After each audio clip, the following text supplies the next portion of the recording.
Good morning, everyone, and welcome to this Westpac Smarts session. I'm Merv Rowe, Head of Business at Westpac. Thank you for joining us today for this Westpac Smarts webinar on cybersecurity for your business. For those of you who are new to Westpac Smarts, a warm welcome. And for those regular attendees, great to have you on this session today. So Westpac runs a series of Westpac Smarts webinars during the year with the goal of hosting guest speakers and topics aimed at helping Kiwi businesses set themselves up for success.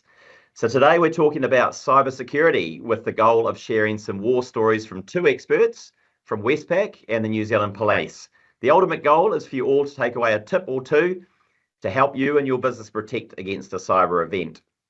While I'm hosting this session, I'm in no way an expert on this topic, and I'm as interested as I'm sure all of you are to hear how the cyber risk frontier is evolving, the ways in which we can all protect ourselves and prepare for a cyber attack.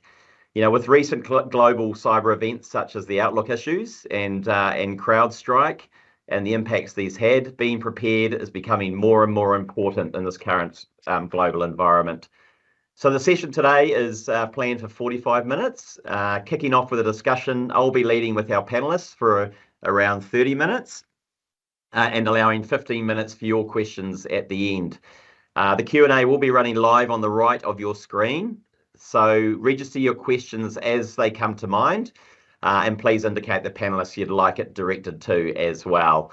If you like a question raised by someone, click on it to increase its rating, and we'll work our way through the highest rated questions first. So I'm now going to ask our panelists to give a brief intro and share their background, starting with you, Cameron McGregor.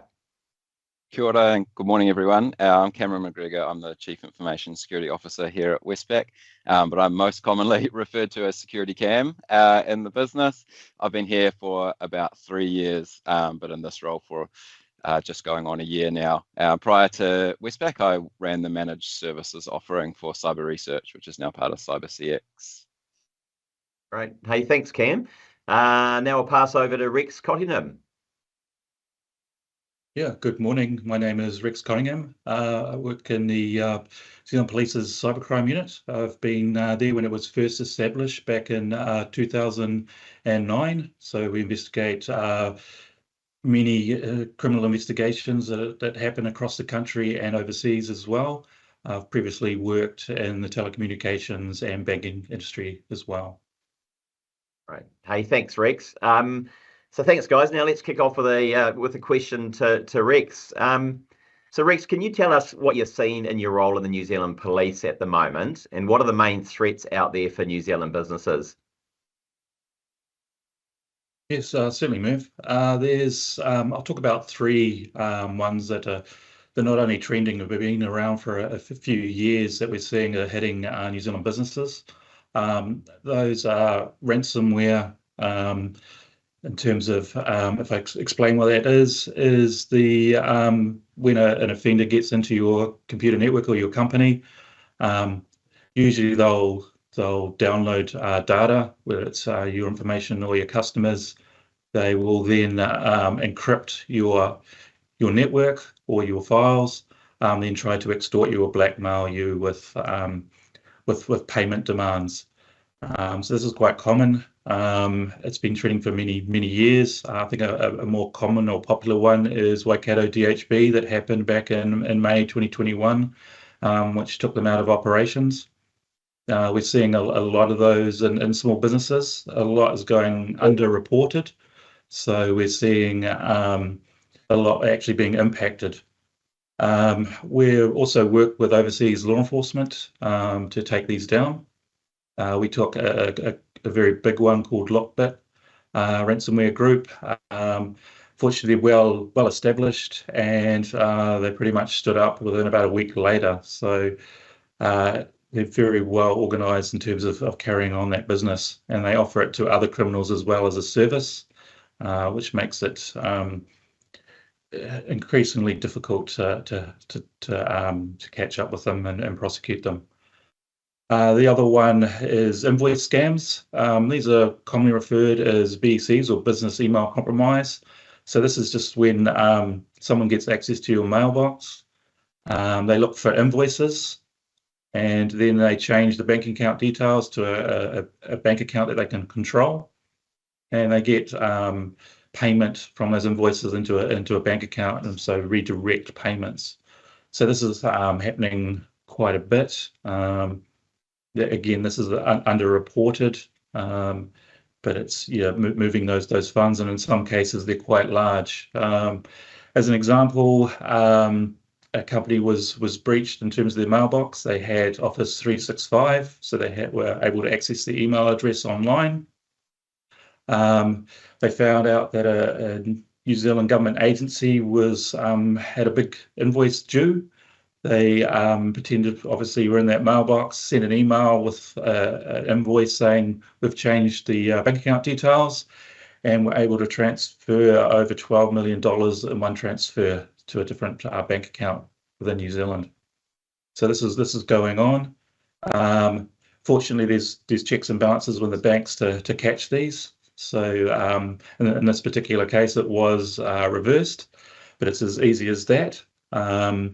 And what happens when they see a big payday or something like that, they then start to replicate all the other businesses that might have an invoice or a payment due from that government agency. So they started registering .nz websites or domain names for replicating those businesses. And that's been going on for weeks as we try and shut them down. So once they get their hooks in, they quite literally try to represent different businesses in New Zealand by setting up a mailbox and trying to divert more payments.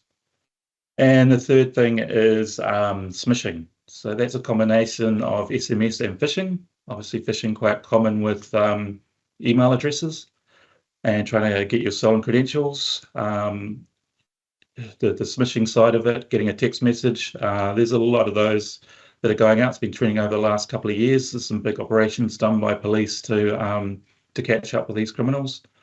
But they'll put in links to try and send you to a site which is fabricated. It looks like a bank or IRD, etc. And we'll try and get your login credentials to try and then get money. So those are the majority that we're seeing hitting banking customers or New Zealand businesses as well out there.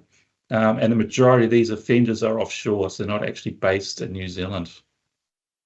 Thanks, Merv. Mm-hmm.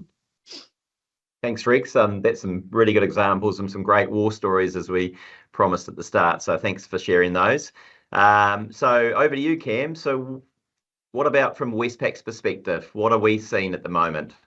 Yeah, I'll pick up kind of from where Rex left off there. So what we see, the most amount of incidents that we deal with here at Westpac are related to phishing, and I think that makes sense. Everyone here has an inbox, so we've got 5,500 people with an inbox ready to receive emails and interact with them. Every month we block somewhere between 50 and 100,000 emails, but unfortunately some of them can always get through. What we've seen recently over the last few months even is a significant increase in spoofing emails. So emails pretending to be, in our case, quite often it's our CEO or our executive sending an email to some of the staff asking for their WhatsApp number or something, trying to get them to communicate in a method that's off our network, and so we can't see it. With the intention of usually it's with the intention of asking them to authorize a payment or make a payment, similar to what Rex mentioned. The other thing that we've seen quite a lot over the last few months, and this is probably a bit more applicable to some of the larger businesses out there, is vulnerabilities in our internet-facing devices. So our VPN devices and our firewalls. We've seen sort of almost every major vendor has had a pretty bad vulnerability that's led to exploitation across the world, and that was the cause of it was in the news. The DP Ports incident in Australia was one of their VPN appliances had a vulnerability that they couldn't patch in time. So we've been pretty focused on making sure our devices are kept up to date and protected. And then slightly more on the customer side, what we see quite a bit is where customers have had their credentials stolen and then used. So they may have been used the same credentials on a different site that has been had a leak, or potentially they've had their credentials stolen through a vulnerability or a keylogger or something installed on their device, and then a malicious actor's been able to take over their account. Yeah, it's kind of the major stuff we've been seeing at the moment. Great, thanks, Cam. No, really great examples there, and I know we'll talk a little bit about how we can protect ourselves a little bit later on. So Rex, you mentioned that many cyber criminals who impact Kiwi businesses are offshore. This must be really challenging in your role. Yes, it is. Thanks, Merv. Obviously, with the internet, it connects the world. There's no sort of boundaries. Can connect to many countries around the world, and people. There's no internet police, but we do work with overseas law enforcement, which makes it a little bit easier. But the challenges are that most of these offenders being offshore. Our New Zealand court order doesn't have jurisdiction in another country, so it's not enforceable. So we're relying on a lot of partners and partnerships that we create to help investigate cybercrime. And a lot of these offenders, these cyber criminals, are sitting in countries where we don't have a good relationship with their law enforcement as well. So it can be challenging to pass that information through, obviously using such other law enforcement portals like Interpol and Europol, etc. Try to catch up and provide the evidence and share intelligence and things like that as well. And obviously, I guess the evidential side as well, and law doesn't sometimes keep up with the pace of technology. So we're finding that the legislation side too can be also a challenge at times as well. So trying to collect evidence or proceed with investigations when it's an offender overseas and they've used infrastructure or something offshore makes it challenging. And as we go along, we find that criminals start to become more savvy with technology. So they start knowing how to hide themselves or delete evidence and things like that to try and cover their tracks as they're going through business networks and things like that. So it gets a bit more challenging. The other thing too is it's not a single cyber criminal anymore. These are organised groups. So it's their business models and that they actually have, and they're well versed in attacking networks, getting in, looking around quickly and quietly. So it's pretty much in some cases, their day job is attacking businesses. And of course, obviously the internet, anything there that's out there, they'll find it, especially if it's low-hanging fruit where they can get access to a network or to a mailbox. So yeah, there's definitely challenges in that space, but I think the key thing here is prevention, which is the key message from the police as well, is preventing it rather than becoming a victim of cybercrime. Right, thanks, Rex. That's really good tips. Is that particularly that sort of prevention, making sure that you prevent a potential attack from the get-go. So if I'm a small business operating in today's environment, what are the most important things that I can do to help protect my business? So perhaps maybe sort of 3 tips from each of the panelists, starting with you, Rex. Yeah, sure. So I mentioned the 3 things that we're seeing trending, which are impacting businesses. So ransomware. So a good way to mitigate that is that if you've got something that's connected to the internet, so a mailbox, or you've got a VPN or a remote desktop or something like that. And obviously with COVID that's been through, working from home is a little bit more easier and a bit more prevalent now. But if all you've got is a username and password protecting that, if they haven't discovered it yet, or they're not attempting, they might be in the network. So you need more than just that username and password.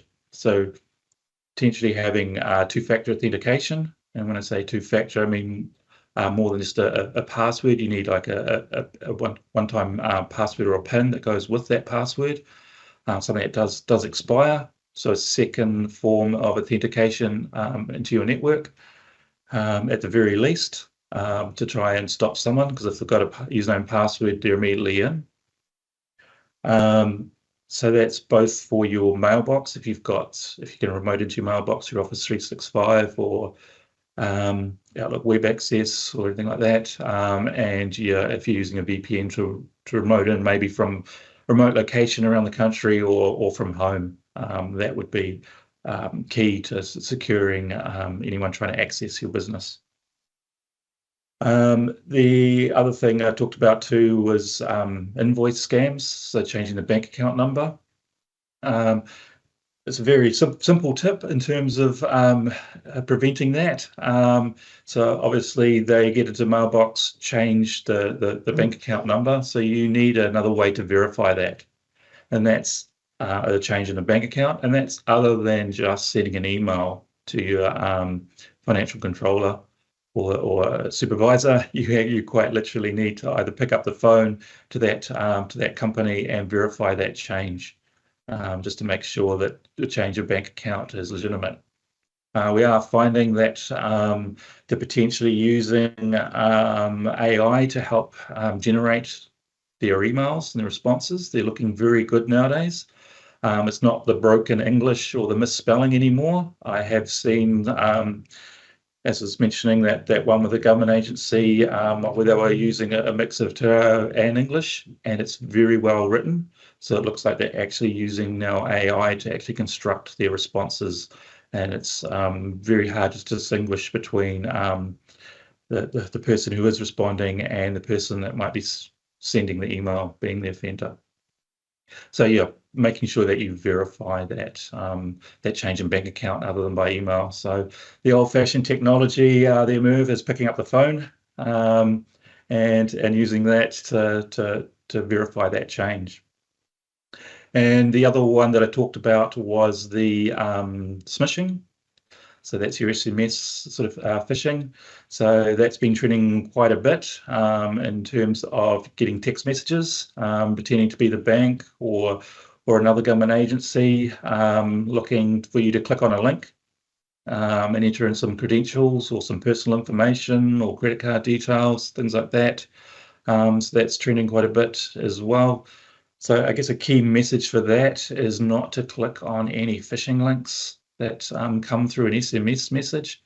If it's from a government agency or from a bank, again, picking up that phone and verifying it would probably be the best solution than clicking on it and entering details, as you never know where that's going to. Right. So that would be my top three to help prevent businesses becoming a victim of cybercrime. Thanks, Rex. Yeah, really good tips on that. Getting on the phone and actually talking to your customers if a bank account changes is really, really important. And I guess having that, just that nice little edge of bit of suspicion when you see changes. So thanks very much for that, Rex. Over to you, Cam, for some tips. Yeah, those are some excellent suggestions from Rex. So I guess carrying on from his excellent ones.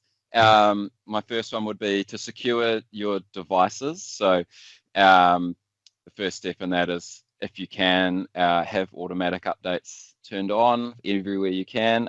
If you can't do automatic updates for a variety of reasons, then make sure you have a plan to keep those devices up to date. Security updates come out quite frequently, so the faster you can get them installed, the better. Another one for your devices is to make sure that you change the default login credentials. So quite often things like routers that you use to connect to the internet will ship with pretty well-known username and password. So make sure you get in and change that, because otherwise, anyone on the internet could potentially be able to log in and get access to your network through that. Another one is making sure you know where your critical data and systems are, and make sure that they're backed up. So if the worst was to strike, and this is not just necessarily a cyber incident, but hardware failures and things happen, unfortunately. So making sure that you've got a plan and a process in place to be able to recover from an incident like those. And the kind of the key with backups is not just doing the backup, but make sure you test that it works when you go to restore, because the last thing you want to happen in a crisis is to find out that you can't actually recover, even though you've been backing up diligently. And then related to that is to prepare for the worst. So making sure you have a plan in place should an incident strike you. It doesn't necessarily have to be a fully laid out plan. It needs to be kind of right size for the type of business that you are. And CERT NZ have some really great resources online to be able to help you come up with those. And then related to that is to potentially do a practice session. We run practices for incidents quite a lot, just so that we're ready and understand what we need to do in the event of an incident. But at least having a plan in place so that you're not making it up during a crisis will really help your response. Right. Hey, thanks, Cam. Really good tips there, and we get some great questions in here over the chat too, which is fantastic, which we'll cover a little bit later on. So finally, if a business does fall victim to one of the cyber crimes we've talked about, what do you think they should do? Starting with you, Rex. Yeah, thanks, Merv.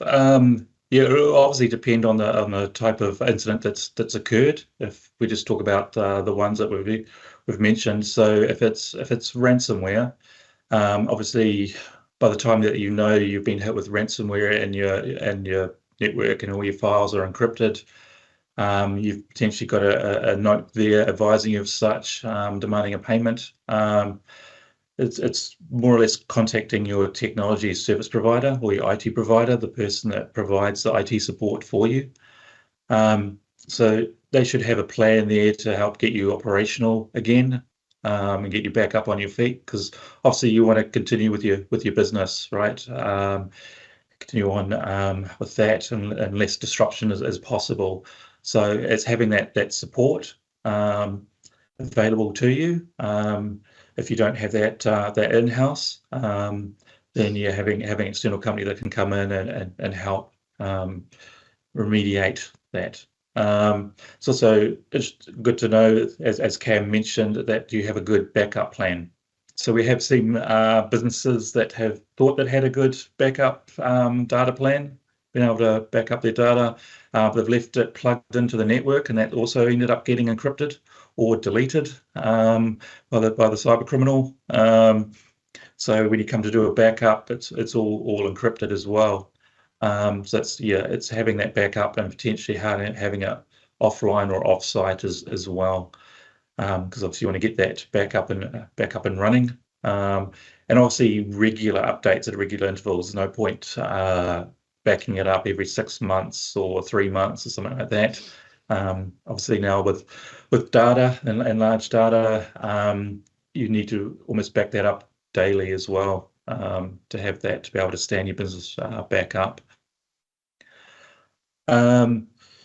If you don't have that help or support, you can go, as Cam mentioned, to CERT NZ, the government agency that the Computer Emergency Response Team that can help and advise and give direction in that space as well.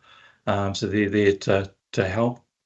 And we're seeing now an uptake too of cyber insurance as well, to help businesses get back up on their feet if they do have an issue with their network or their business that's impacted by something that was unforeseen, being a cyber criminal attacking your network. So yeah, that's becoming a little bit more common. And phishing or smishing in terms as well. If you're a victim of that, is again contacting the organisation that has been spoofed or fabricated, that's pretending to be that business, getting a hold of them in the first instance and letting them know that you provided login credentials or financial information or personal information. They'll be able to control that a whole lot better and lock it down or protect it as well. And also obviously changing the passwords as well. So once they've got one account, they'll and the credentials to that. The other thing that we're finding too, if they've got your login credentials, is they'll try that same credentials somewhere else. So whether it's for your for your banking, for your social media, for your email. They'll try that to get into other accounts as well. So making sure that you're not reusing the same password, but you shouldn't be using that. But if you are, to change those passwords, but definitely changing passwords for the account that's been compromised. Those would be my top two. Yeah, thanks, Merv. Thanks, Rex. One of the questions we actually had that's come through as well is it worth getting cyber insurance, Rex? What's your sort of view on that? Yeah, that's a case-by-case consideration for your business. I mean, it depends on what the policy is and what data you're trying to protect, whether or not you actually have an IT solution provider there in place already, and you might be having that discussion with them if something does happen. So you need to make a call whether or not cyber insurance is for you, whether or not you already have a plan in place, or you're reliant on your provider, or even if you've got it in-house and you've got a plan on those things. So yes, worth considering if you don't have that sort of support. Looking into it, I suppose, as a starting point. Right, thanks, Rex. And from the viewpoint of the bank, Cam, what would be some of your tips if a business was to fall victim to a cybercrime? Yeah, I mean, Rex has covered off a lot of the excellent ones, but I guess the main thing for me is if it was related to an invoice fraud or potentially a financial payment or something that's been, then the best first step would be to call your bank. If you've got a relationship manager, call them. Otherwise, you can contact the general Westpac number on 0800 400 600. And then just to double down, I guess, on what Rex said, to reach out for help. There's a lot of places out there that can help. CERT NZ run an agency, the National Cybersecurity Centre have an incident response team, and there's any number of companies. If you don't have an IT provider, then there's many companies that even if you don't have a relationship in place with them, that they will come in and assist you in the event of a cyber incident. Right. Thanks, Cam, and I think we're on time. We're about 30 minutes into the session, so well done, team. Hey, so now I'm going to go across to some great questions which have been asked, and one of the sort of most popular ones. Thanks, Nick, for asking that question. Hi guys, what about risks around businesses and employees using AI? Does that open up risk? Shall I start with you, Rex? Yeah, it'll depend on how you're using AI. Obviously, cyber criminals are starting to use those to help bridge the gap between languages and things like that. It depends how you're using AI inside your network or for your customers. You always have those security concerns that if someone gets into your network or gets a hold of your AI, what can they do with it? Can they replicate yourself as a business? Does it hold a lot of information about your business? Can it be misused in any way, in nefarious ways by someone who gets control of it? So just having those thoughts around where is it placed in your business? What does it do? What access or knowledge does it have? Does it have access to your customer data? Does it have access to databases? Things like that you need to start considering when it comes to AI. So there's the benefits, but there's also potentially what that AI is exposed to, or what it has access to in the back end of your systems as well. Great, thanks, Rex. Anything to add there, Cam, from your perspective? Rex has covered it off really well, to be honest. But just an understanding, I guess, when you're uploading data to services like ChatGPT or Microsoft Copilot or something like that, if you're using a service like that, is an understanding of how those services might use your data to train their models, that type of thing. And yeah, if you're using another AI tool inside your network, is just being really clear on what data it has access to and what it's potentially going to do with it. Right. Hey, thanks, Cam. Hey, this is probably a little bit off topic, but it's a pretty popular question that's been asked. I'm sure a lot of us on the call have children who love their phones. Any tips to help stop them falling victim? Rex, any tips from you? Yeah, there are. parental controls, I guess, or apps that you can use for that. It's a little bit harder to monitor a phone if you give it to a child to play around with. And you can restrict the apps, obviously, and the permissions as well on the phone. The interesting thing is if you're using a personal phone for work purposes, just in case they get curious, and kids are curious, they could start to send messages or enter apps that out of curiosity. So think about that as well. The real risks, if there's communications, obviously there's a lot of social media apps and direct messaging apps as well. If they get into those, think about implications if they start going online and meeting people across the world. Technology opens up the world to people and conversations and meeting people. So those are sort of things that you need to sort of keep an eye on when you've got a child or someone curious with technology as well. Yeah. Yeah, great. Thanks, Rex. Anything from your side, Cam? Yeah, I guess thankfully maybe my children are a little bit too young for me to have had to have that kind of conversation with them. But I guess I would say it's making sure you're just having an open and honest conversation about what they're using. The internet and phones and things are a wonderful device to get access to a huge amount of information, but obviously there's the risk that some of that information and services that are out there are not quite so good for us. So, blocking things and monitoring are great, but we're only going to be able to go so far. So it's kind of really teaching your kids about what's out there and how to use them safely. Right, good tip, Cam. This is I think a good question for yourself, Rex. So in the current geopolitical state of the world, with several tensions between major countries, has this impacted the ability to work with overseas law enforcement in those countries? I guess with some of the countries out there, we didn't have a whole lot of reach into them or good relationship with them. Probably the opposite. We're now working a lot better with other countries because the sort of activity has ramped up, and there's a lot more activity going online that's occurring from these countries. So we're sharing a lot more intelligence around that space and more notifications and alerts around it.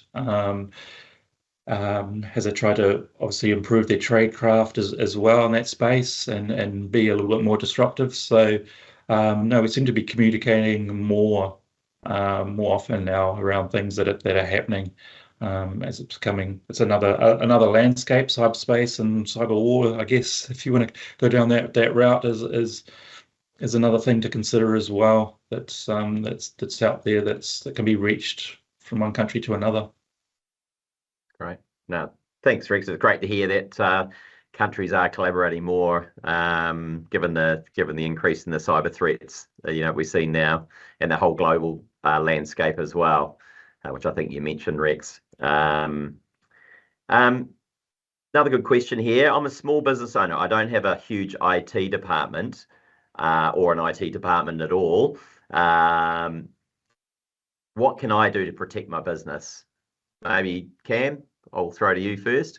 Yeah, great question, and I guess it goes back to kind of the question we answered at the start. But some of the major things are quite straightforward to really implement. So making sure your devices are up to date, making sure you use multi-factor authentication wherever you can, making sure you're using unique passwords for each service, and a password manager is a great way of being able to do that. So potentially even purchasing a password manager service and letting your employees use that as well. I mean, some of the really basic steps are the most powerful. Right. Thanks, Cam. Anything to add there, Rex?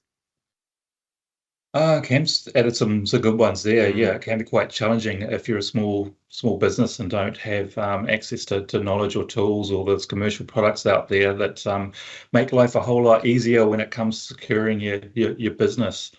Cam's probably touched on some of the basic ones that can be done fairly easily. The other thing is there's some tips and tricks on CERT's website too. I think they call them the critical security controls that you can have for your business. So maybe worth going there to CERT NZ's website and having a look and seeing whether or not there's something you might have missed or something of value there that can help. And I mean, you can reach out to them as well, and they'll provide assistance around your cybersecurity and how to protect yourself. Cool. Great tips. That CERT website sounds like it's a great resource. So yeah, I recommend everyone to have a look at that. Any tips on a good cybersecurity software or antivirus software to use to protect a business? Cam?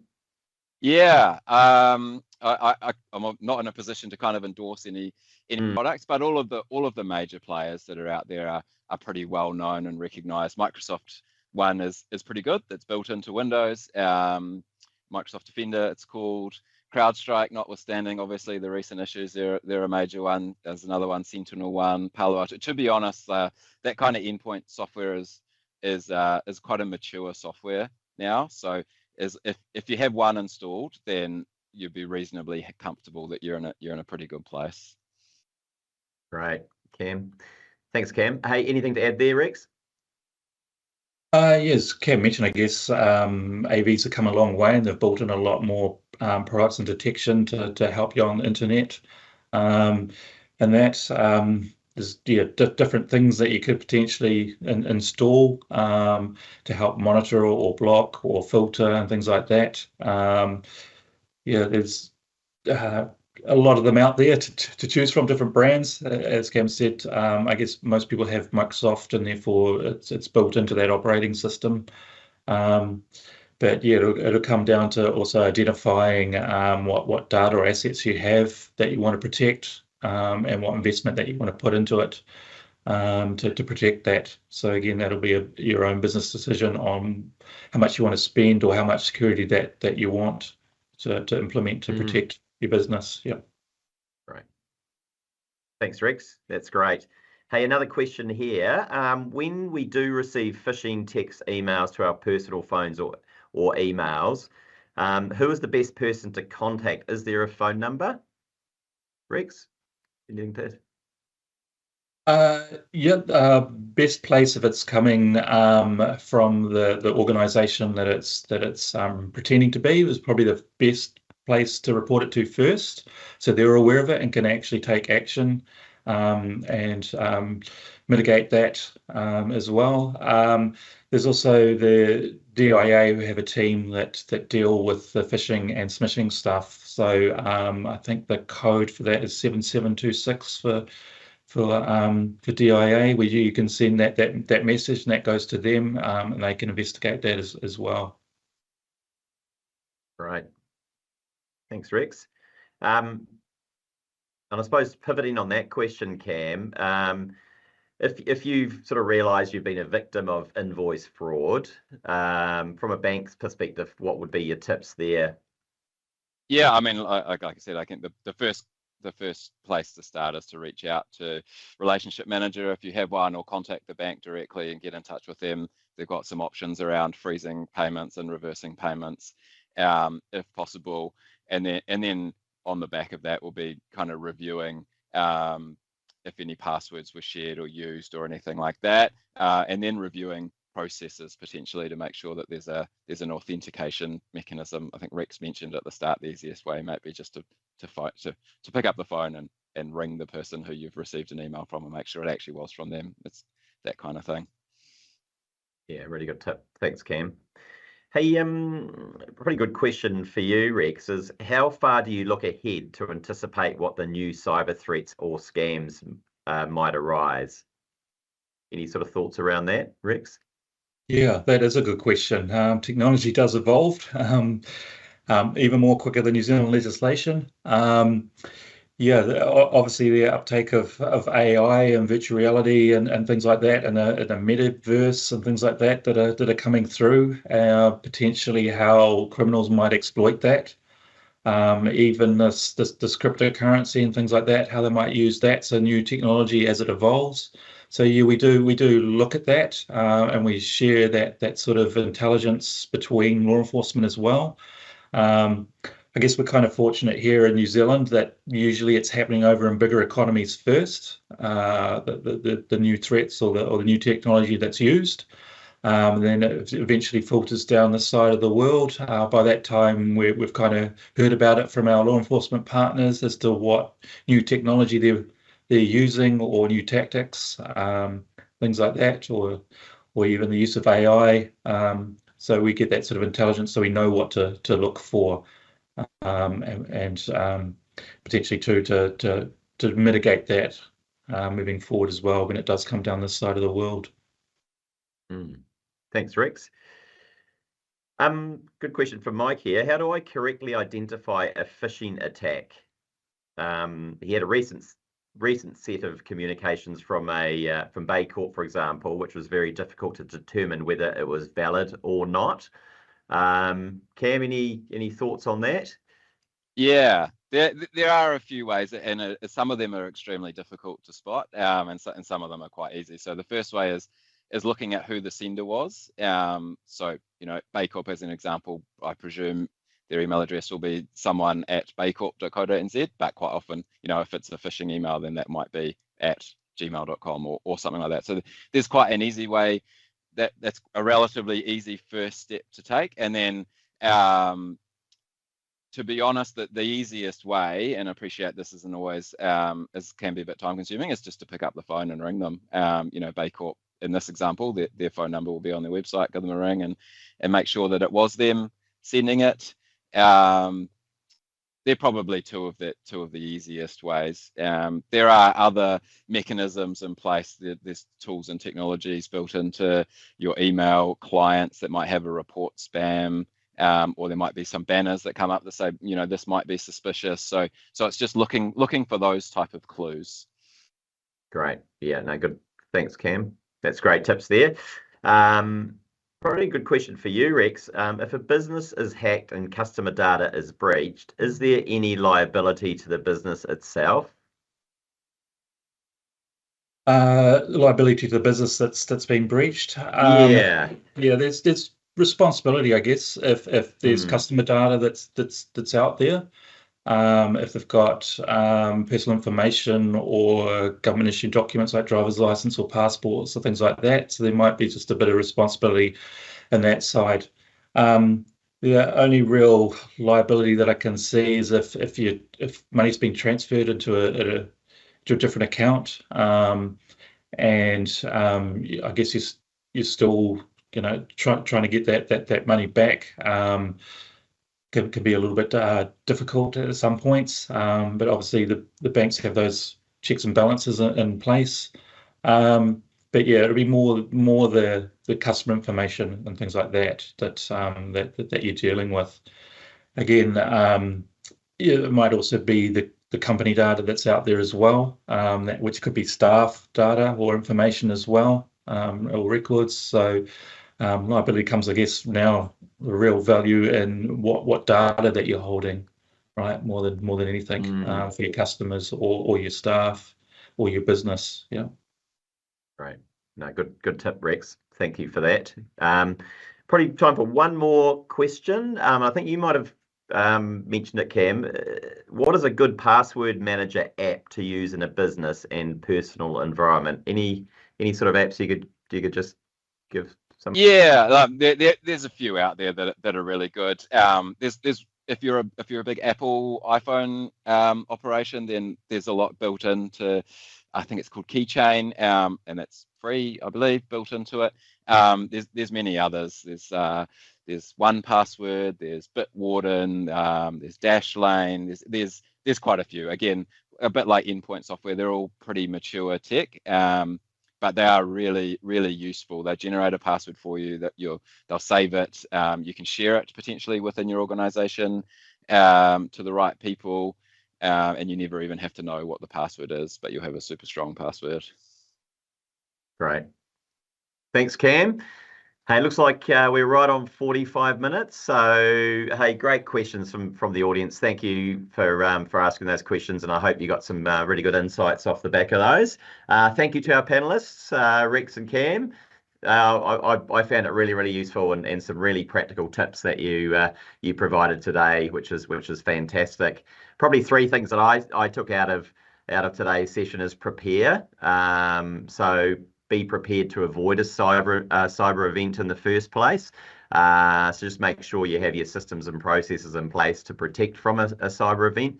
I think, Rex, you mentioned, and I think we talked about it previously as well, is only hold the customer data you need, because if your business is rich in customer data, you may then become a target of a cyber crime as well.